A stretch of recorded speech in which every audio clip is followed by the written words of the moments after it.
What's up, guys? Chris Grammer here. Just doing an example video. Basically, this whole setup right here is just a demo. I had a person on YouTube throw out a question for me, so I'm going to show you how to hook up a 2 gig take without a power supply unit, and how to power it and install it just using your old alarm system, your old panel. So this would normally be in like your master bedroom closet somewhere. You know, and when you open it up, you've got a list here of the zones that would be on your system usually.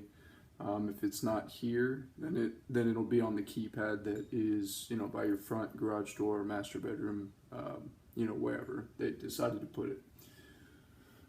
So yeah, over here you've got your 2 gig take module, battery wires that connect to the take, and then I've already set up a power wire to run to your panel supply or your panel. And you know, in here we've just got some fake zones. You'll have to excuse my voice, I'm a little sick today. We got front door, garage door, back door, a front window, and then a motion detector. And normally inside your panel you would see these as 2 conductor wires. I've got them as 4 conductors. Don't pay attention to that. Normally there'll be 2 conductors for all of your, you know, sensors that go on the doors and the windows, and then your motion detectors will be glass break, or motions and glass breaks will be your 4 conductors. You know, over here we've got our power supply unit, our power supply that would run to, you know, an outlet right here. You've got the next one over, which is the bell terminal or the siren, and then you've got this one here, which is going to be your keypad supply, your power supply for your keypad. So we'll basically jump right into it here. So when you're doing a 2 gig take, and it's a metal can like this, I highly recommend mounting it to the outside of the box so that you do not have any interference issues between, you know, if you were to mount it in here, this can closes and now you've got a little bit of interference. So what I would make sure to do is mount this on the outside of the box every time, and that way you have a clear signal from here to your touchscreen keypad without any problems. So basically you're going to leave your power wire hooked up in here. All right, that's usually the first 2 terminals. If you have a different panel than the one that I'm showing you here, generally if you pull the faceplate off, it has a diagram of everything here. So, you know, it tells you here, this is the 110 volt AC, which is where the power is. The next 2 are your alarm, plus and minus. Number 4 is a common, and then 5 is the power for your keypad, 6 is the data for your keypad, and 7 is the yellow data for your keypad, and then 8 and beyond are all of your zones. So usually you can it's pretty safe to pop this off and move it out of your way. So we're going to leave our AC plugged in here. You know, just make sure you unplug it from the outlet, so, and just let it hang there. While you're working on this, you don't want to get jolted at all. Your bell here, you can take your bell out. I have already pre-labeled all of these wires. All right.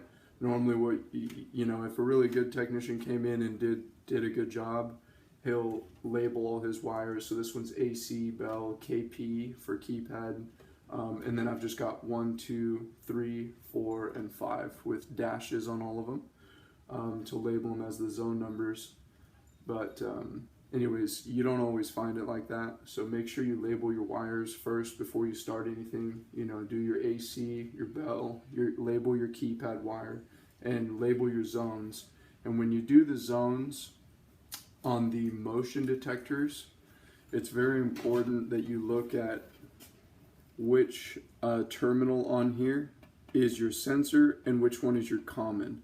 Because when it comes to motion detectors, there's a green and a white, or a blue and a white, or blue and a yellow, that are your motion detectors, common and sensor, similar to a door sensor, how it has a black and a red, but these are green and white, okay? And then the other two, the red and the black from the four conductor, are the power source for your motion detector or glass break.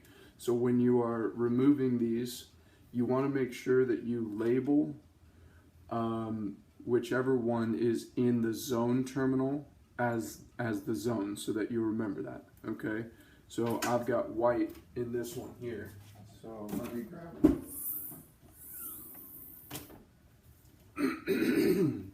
Grab my Sharpie here.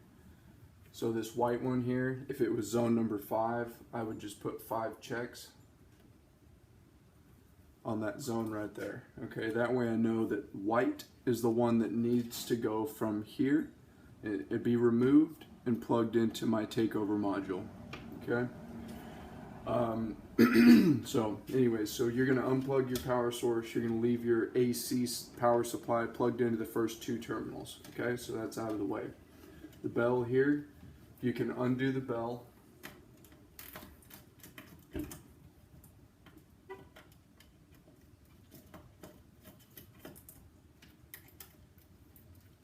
Okay, you got your bell here. And what we want to do with the bell is attach it to our keypad yellow and blue. Okay, so go ahead and undo your keypads.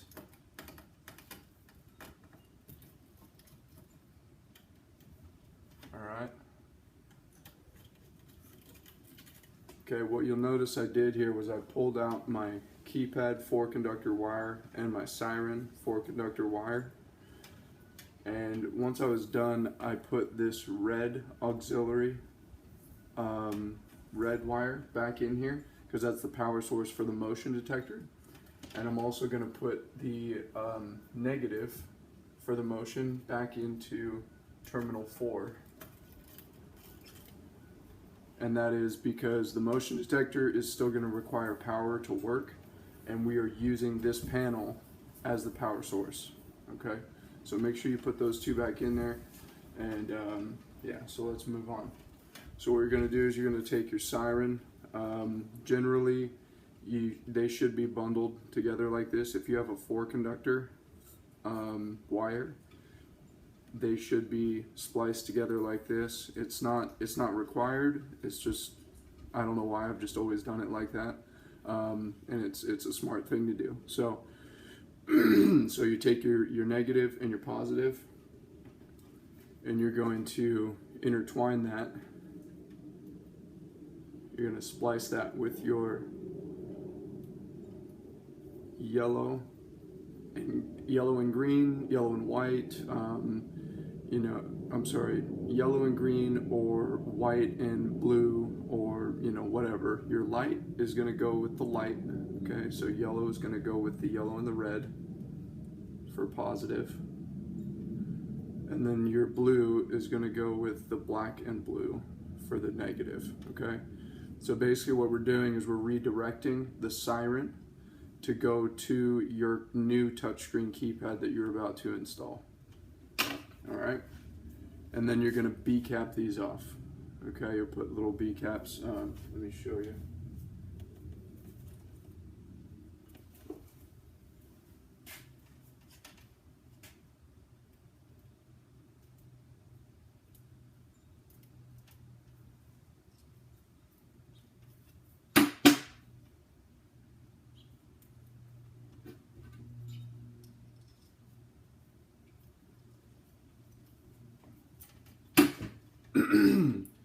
All right, so you'll B cap them like that.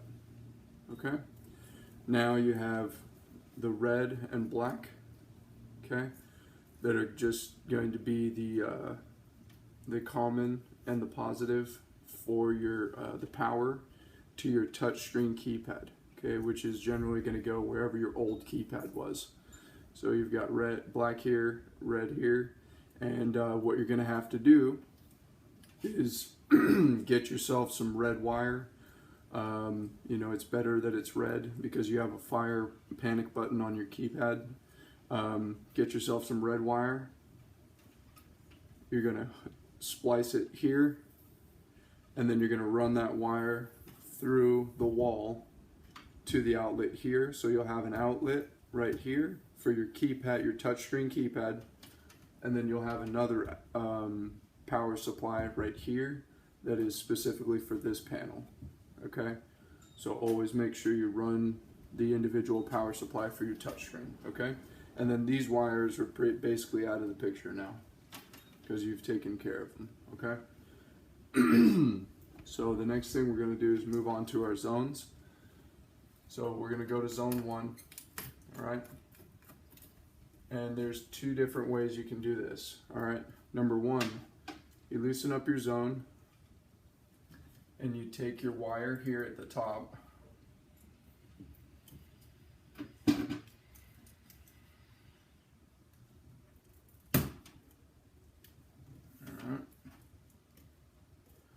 so let me just loosen my common here. Alright, so you can take it like this. You can grab your red and grab your black and pull them apart so that this shield right here gets stripped.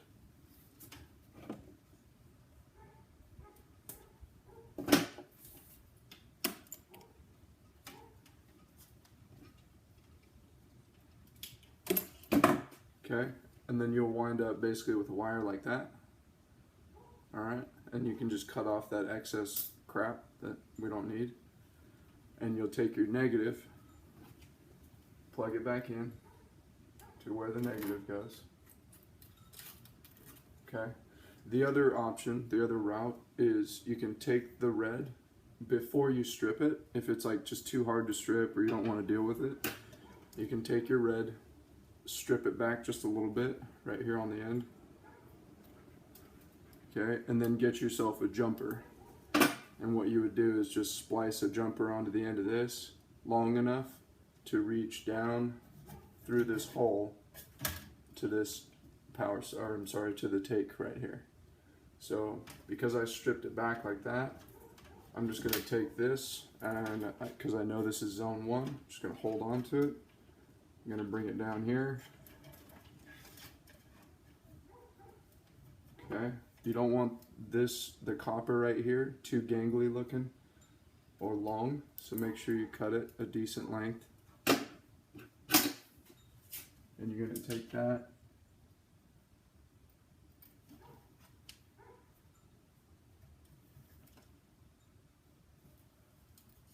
put it into terminal 1.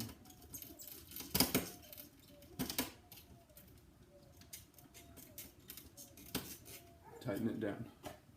Alright, so now we have a common source for our zone 1, and we've got the zone that's actually running to the super switch or the take that's going to be translating that hardwired zone into a wireless signal for the keypad to understand. Alright, so now we're going to do this for the rest of the zones. Alright, so again, undo your common and your positive.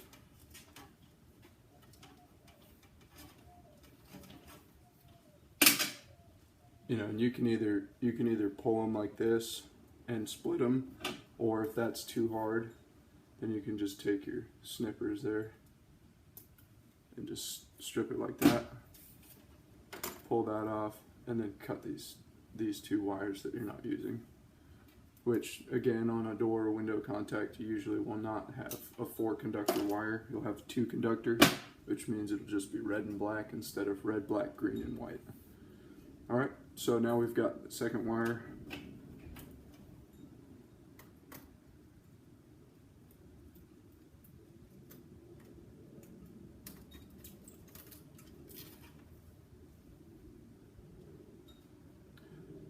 I'm going to take that, put it back in here, down through the hole. Okay, make sure this side is not too gangly looking.